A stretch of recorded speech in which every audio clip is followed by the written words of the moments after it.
তাড়াতাড়ি আসো বেবি।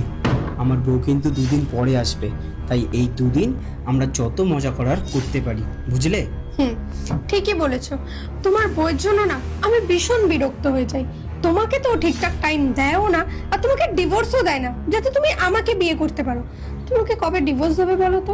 আরে বেবি, ডিভোর্স তো চাইলে আমি আজই দিতে পারি, কিন্তু তুমি ভালো মতনই জানো যে তোমাকে ছেড়ে কেন ওকে বিয়ে করলাম আমি। সবই জানি, কিন্তু সবকিছুর তো একটা লিমিট আছে বলো। তুমি টাকার জন্য বিয়ে করেছো আমি মানছি, তোমার বাবা মারও প্রেশার ছিল, তোমার বাবা মা ভেবেছিল আমি তোমার জন্য ঠিক নই, সে কারণে ওই মেয়েটার সাথে তোমায় বিয়ে দিয়েছে। কিন্তু তুমি তো আমায় বলেছিলে ওর সমস্ত সম্পত্তি নিয়ে তুমি আমার সাথে বাইরে চলে যাবে। দেখো আমি আর অপেক্ষা করতে পারছি না, যা করার তাড়াতাড়ি করো। আরে এইসব কথা ছাড়ো, এখন যেটা করতে এসেছি চলো সেটা করি। সৌমি, তুমি বর্ডার থেকে কখন এলে? আমি যাই করছি, তুমি আগে বলো এই মেয়েটা কে, কি হচ্ছে এগুলো? সৌমি, তুমি ভুল বুঝছো, আমি একে চিনি না, সত্যি কথা বলছি। চুপ করো। এই মেয়েটা ওই মেয়েটাই না, তোমার এক্স গার্লফ্রেন্ড কুসুম, যার কথা তুমি আমাকে বলেছিলে? আচ্ছা, তার মানে আমি যখন বাইরে চলে যাই, বর্ডারে চলে যাই, তখন তুমি এই মেয়েটাকে ডাকো? আরে রাহুল, তুমি যদি একেই ভালোবাসতে আমাকে বিয়ে কেন করলে? সম্পত্তি লোভে তুমি এতটা নীচ, সম্পত্তির জন্য তুমি এতটা নিচে নামতে পারো? আরে তুমি কি ভুলভাল কথা বলছো, এগুলো সত্যি না। তুমি শান্ত হও, আমার কথাটা শোনো। কি সত্যি না? আমি নিজের কানে সবটা শুনেছি। তোমরা দুজন মিলে প্ল্যান করছিলে কি করে আমার সম্পত্তি নিজের নামে করবে। আর এটাই ভাবছো তো আমি এখানে কি করে এলাম?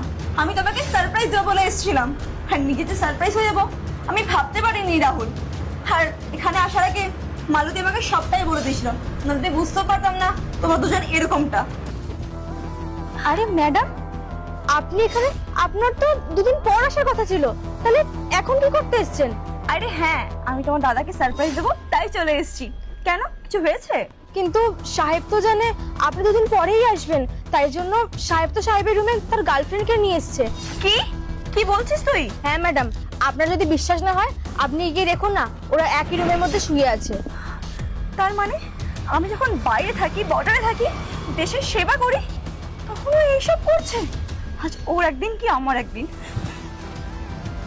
যাক, আগুনে ঘি ঢালা হয়ে গেছে, এবার আমি দেখব যে কি হয় শেষ পর্যন্ত।